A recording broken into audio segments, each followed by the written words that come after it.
Normally इस topic में बात करना सीखेंगे। नरेशन में हम क्या करते हैं, सिर्फ बात करते हैं। अच्छा, हम पूरे जीवन में जो है ना, इसकी बात को उसको पहुंचाना है, उसकी बात को वहां तक पहुंचाना है, यही पूरे जीवन करते रहते हैं, राइट। तो उसमें इसको एक टॉपिक बना दिया गया कि इसको आप अलग से पढ़ो। कैसे? कि आप किसी व्यक्ति की बातों को किसी थर्ड तक जब आप बोलोगे तो कैसे बोलोगे। हिंदी में अगर आप समझोगे तो ये हमारे लिए बहुत आसान हो जाएगा। कैसे? जैसे मैंने आपसे कहा कि वह क्रिकेट खेल रहा है। मैंने क्या कहा? वह क्रिकेट खेल रहा है। अब मैंने ये बात आपसे कही है। अब इस बात को जब आप तीसरे व्यक्ति से बताओगे तो कैसे बताओगे, राइट? तो आप कहेंगे सर ने हमसे बताया वह क्रिकेट खेल रहा था। अच्छा, ये था कैसे हो गया भाई? अभी तो सर ने रहा है बोला है, था कैसे हो गया भाई? मैंने अभी बोला ना कि वो क्रिकेट खेल रहा है। जैसे अभी मैंने आपसे कहा कि आप लिख रहे हो, मैंने क्या कह दिया? आप लिख रहे हो। तो जब आप इस बात को किसी तीसरे व्यक्ति को बताओगे तो आप इस बात को ऐसे बताओगे कि सर ने हमसे बताया वह लिख रहा था। अरे ये कैसे हुआ? क्योंकि ये मैंने अभी बोला कि आप लिख रहे हैं। जब आप तीसरे व्यक्ति को बताओगे तब तक ये लिखते ही रहेंगे क्या?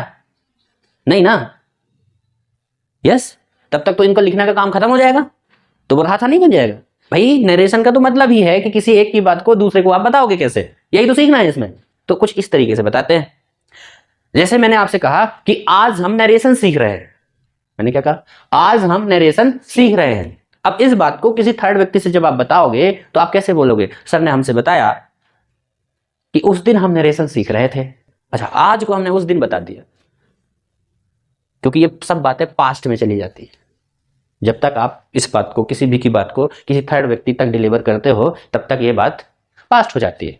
ओके, कुछ रूल्स हैं उसको हम इसमें सीखेंगे। बिफोर दैट कि नरेशन, हमने समझा कि नरेशन का मतलब होता है बातचीत करना, और ये दो टाइप के होते हैं। एक होता है, इसको हम स्पीच के नाम से भी जानते हैं, कंफ्यूज नहीं होना, नरेशन स्पीच दोनों सेम होते हैं। तो एक होता है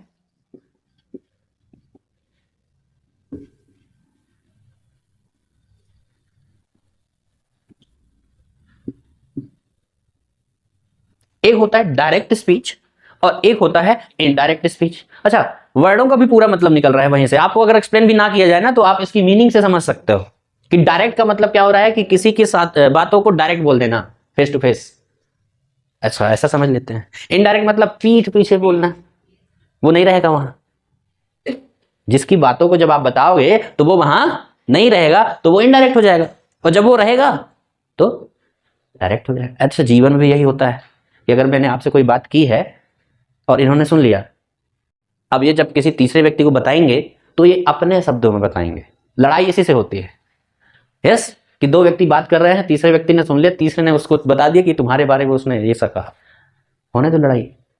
अपने शब्दों में बताया ना, अगर डायरेक्ट बता दिया होता तो दिक्कत नहीं होती। Yes no? ओके, तो किसी के बातों को जिसने जैसा कहा, सेम टू सेम वैसा आपने बताया, तो उसको हम डायरेक्ट स्पीच कहते हैं। उसमें कोई चेंजेस नहीं होते हैं। अंडरस्टूड? इनडायरेक्ट स्पीच में किसी के बातों को हम अपने शब्दों में बताते हैं। एग्जाम्पल से भी समझेंगे। अभी हमने इसमें क्या कहा कि किसी की बातों को सेम टू सेम बताते हैं, इसमें कोई चेंजेस नहीं होता है, इसमें अपने शब्दों में बता देते हैं। ओके, यहां पे एग्जाम्पल से समझिए।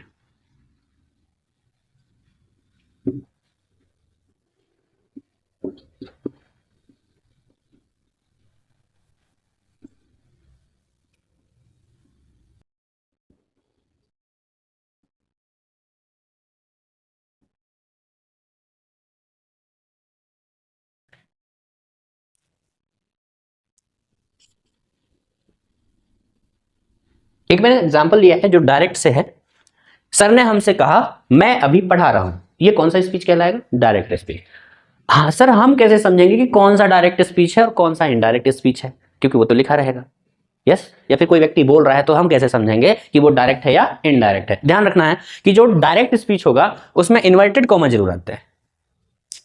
क्या आएगा? इन्वर्टेड कॉमा जरूर आएगा, वो डायरेक्ट स्पीच कहला जाएगा। अंडरस्टूड? बहुत अच्छा पहचान है ये। ओके, तो जब आप इसे अपने शब्दों में बताएंगे तो वो बन जाएगा इनडायरेक्ट। अब अपने शब्दों में इस सेंटेंस को आप बताओगे कैसे, ये हमको समझना है। तो देखिए, हिंदी में समझ रहे हैं ताकि हमारे लिए समझना आसान हो जाए, इंग्लिश ट्रांसलेशन तो हमसे आता ही है। ओके, सर ने हमसे कहा, तो भाई मैंने आपसे कहा ना, पर जब आप तीसरे व्यक्ति को जब आप जाओगे तो बोलेंगे बताया है, सर ने हमसे बताया है। बताओगे कि नहीं बताओ, ऐसा ही हिंदी होता है। तो sir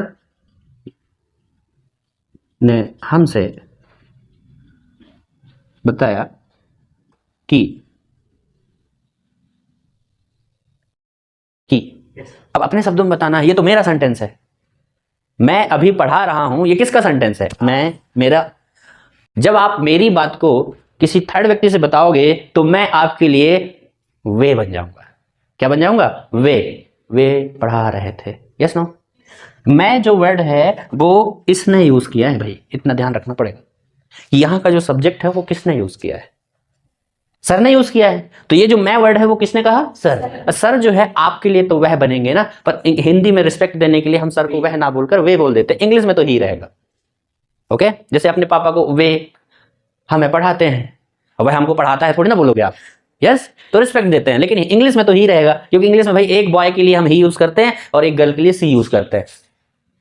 English man never respect. Okay, तो मैं जो है वो बन जाएगा वे। तब, अभी को क्या बन गया ये? तब पढ़ा, और ये तब तो अभी के लिए है, जब आप तीसरे व्यक्ति को बताओगे तो मेरी क्लास ओवर हो जाएगी, मतलब ये पास्ट में चला गया, तो ये रहा है जो है वो कहां चला गया? रहा था में, या रहे थे हो जाएगा। यस, अब रही बात ट्रांसलेशन की, तो इसका ट्रांसलेशन क्या है? Sir said us, I am teaching now. ये तो इसका ट्रांसलेशन है। जब हम इसको इसमें बनाएंगे तो सर, अब यहां पे कहा लिखा है, यहां बताया लिख दिया, तो इसको टोल्ड लिख देंगे अस। यस, ये की, अब यहां तो कुछ और था, यहां कुछ और हो गया, तो ये की जो है वो दैट बनता है। अच्छा, इंग्लिश तो इंग्लिश समझेंगे तो और भी आसान रहेगा। वे जो है, अब वे मतलब तो दे होता है। Yes no? तो क्या हम इसको दे लिख दें? नहीं, क्योंकि ये जो वे यूज हुआ है वो सर के लिए हुआ है, sir is a single boy, so what we right? ही। रहे थे भाई वो यूज हुआ है, पर रहा था है एक्चुअली में ये, क्योंकि सिंगल बॉय है। ओके, तो वॉज राइट, और टीचिंग तब को बोलते हैं देन। इस तरीके से हमने इसको चेंज किया है। तो हमने एक्चुअली में यहां पे ये समझने की कोशिश की है कि जब हम किसी व्यक्ति की बात को तीसरे व्यक्ति तक डिलीवर करेंगे तो उसे कैसे चेंज करते हैं। जैसे आप इनको बोलो कि मैं कल कोचिंग नहीं आई थी, बोलिए। अब इस सेंटेंस को आप उनको बता दो, वो देखो, इन्होंने कहा मैं कल कोचिंग नहीं आई थी, अब ये कह रहे हैं ये कल कोचिंग नहीं आई थी। चेंज हुआ कि नहीं हुआ? ऐसे ही तो हिंदी में बात होती है। आप इनसे बोलो कि मैं 10 दिनों तक कोचिंग नहीं आऊंगा, इनकी बात को आप मेरे को बताओ, 10 दिन तक कोचिंग नहीं आएंगे, है ना? ये 10 दिन तक कोचिंग नहीं आएंगे। अच्छा, वो मैं अपने लिए यूज कर रहे हैं, अब उसको आप ये बोल रहे हो। अब ये इसलिए बोल रहे हो क्योंकि वो अभी पास में है, अब वो दूर रहेगा तब ये सेंटेंस मेरे को बताओगे। Yes no? तब बोल दोगे वह 10 दिन तक कोचिंग नहीं आएगा। क्या बोलोगे? यही तो बोलोगे ना, वह 10 दिन तक कोचिंग नहीं आएगा। तो चेंज हो रहे हैं या नहीं हो रहे हैं? अगर हिंदी में जब आप चेंज करना सीख गए ना, तो इंग्लिश में भी चेंज करना सीख जाओगे, क्योंकि ये थोड़ा सा बहुत डिफिकल्ट होता है। थोड़ा सा नहीं, बहुत डिफिकल्ट होता है कि यहाँ पे आई है, यहाँ पे ही कैसे हो गया। यहाँ पे यू है, अब यू का कभी आई बन जाता है तो कभी ही भी बन जाता है, तो वो चेंज करना हमको आना चाहिए। जैसे मैंने आपसे कहा आप पढ़ रहे हो, क्या बोल दिया? आप पढ़ रहे हो। अब इस सेंटेंस को जब मैं आपसे, जब तीसरे व्यक्ति को बताओगे तो बोलोगे हम पढ़ रहे थे। बोलोगे कि नहीं बोलोगे? क्योंकि मैंने आप सबको बोला है। अब पर्सनली मैंने आपसे कहा कि आप पढ़ रहे हो, अब तीसरे व्यक्ति बताओ मैं पढ़ रहा था। यस, तो वो मैं बन गया। अब यहां पे आप, अभी हम बन गया था, अभी मैं बन गया। यस, तो इस तरीके से चेंज होते हैं, ध्यान रखना है। ये हमने समझा। ओके, डायरेक्ट स्पीच जो होता है उसमें हमने क्या समझा कि इसमें किसी भी के बातों को सेम टू सेम आप बताते हो। यस। दूसरा, इस डायरेक्ट स्पीच के 2 पार्ट होते हैं। कितने पार्ट होते हैं? 2 पार्ट होते हैं। पहला वाला जो पार्ट होता है उसको बोलते हैं रिपोर्टिंग।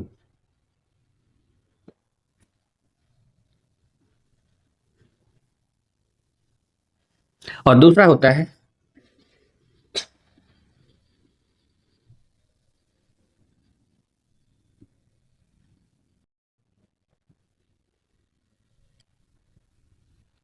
पहला वाला पार्ट का नाम है रिपोर्टिंग डायरेक्ट स्पीच और दूसरे का नाम है रिपोर्टेड डायरेक्ट स्पीच। ध्यान रखना है, रिपोर्टिंग जो होता है वो कॉमा के पहले आता है।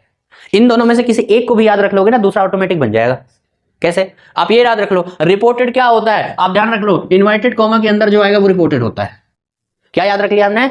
इन्वर्टेड कॉमा के अंदर जो आएगा वो रिपोर्टेड स्पीच होता है, बाकी दूसरा खुद ही बन गया। रिपोर्टिंग क्या होता है? बोले सर जो इन्वर्टेड कॉमा के बाहर आता है, खुद ही बन गया वो। Yes no?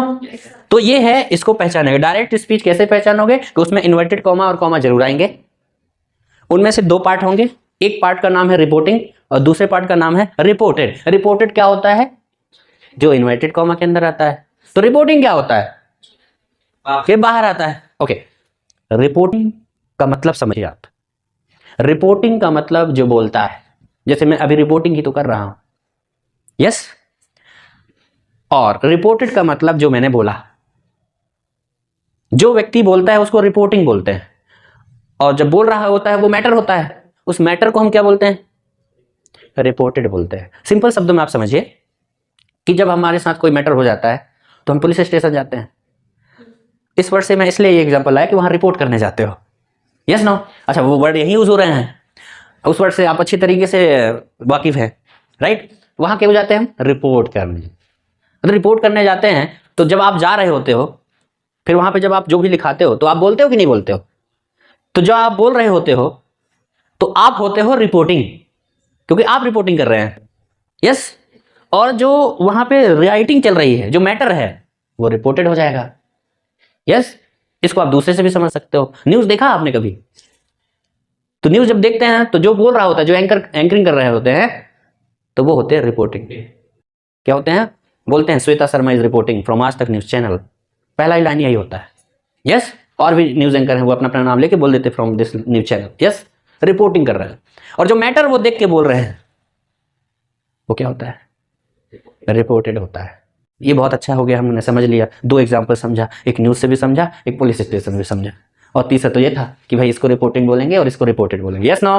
ओके, पर ये हमने समझ लिया। अब ये देखो, कॉमा के ये पहले है, ये भी इंग्लिश में भी कॉमा के पहले है, इसको हम क्या बोलेंगे? रिपोर्टिंग बोलेंगे। और हमने पढ़ा कि इन्वर्टेड कॉमा के जो अंदर आएगा उसको क्या बोलेंगे? रिपोर्टेड। तो इन्वर्टेड कॉमा के अंदर ये है, रिपोर्टेड है। ये भी है, सॉरी ये तो इनडायरेक्ट है, इसमें नहीं होता, इसमें नहीं होता है, इसमें होता है। तो इस तरीके से हम समझ जाएंगे। जरूरी नहीं है कि ये सेंटेंस इधर ही रहे और ये इधर ही रहे, ये चाहे तो इधर भी जा सकता है। ऐसा लिखा रहेगा, I am teaching now sir said to us, ऐसा लिखा रहेगा। अच्छा, ये इधर था अब इधर हो गया, उससे आपको कोई मतलब नहीं है, लेकिन उसका आंसर वही बनेगा जो हम बना रहे हैं। ऐसा नहीं कि आपने आंसर भी ऐसा कर दिया, he was teaching sir told us, ऐसा नहीं होगा। आंसर तो यही बनेगा, sir told us that he was teaching now then, ऐसा ही बनेगा। चलिए, भले आपके डायरेक्ट में ये सेंटेंस इधर चला जाए। अंडरस्टूड?